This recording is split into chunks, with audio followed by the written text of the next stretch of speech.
sa diin gisugat siya sa mga supporters nga mao'y nagpasiugda sa Solidarity Rally isip pagpakita sa suporta kang kanhi Presidente Rodrigo Duterte. Sa hamugong programa ipadangan sa Vice Presidente ang mensahe pasalamat sa iya amahan ngadto sa mga supporters.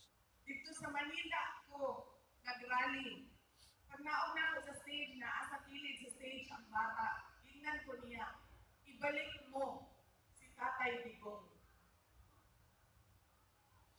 Naghahat kayo ang nagpakita suporta o pagmahal kaniya. Padayon gisaway sa Vice Presidente ang motibo sa P20 program o 20 pesos nga kilong bugas kay nganong gitunong niining panahon sa eleksyon o nganong pili lang ang mga lugar ang makapalit. Matod sa DA, karong si Manaha sugdan ang pagpatuman sa programa diin ang tulo ka rehiyon sa Visayas ang pilot area. Giparehag usab ni Duterte ang iyahang kahingawa sa makinaryang gamiton sa maabot nga piniliay.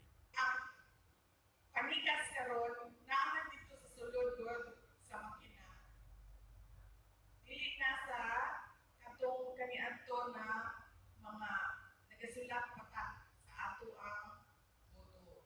Wapay pamahayag ang pumilik na hitungod ini.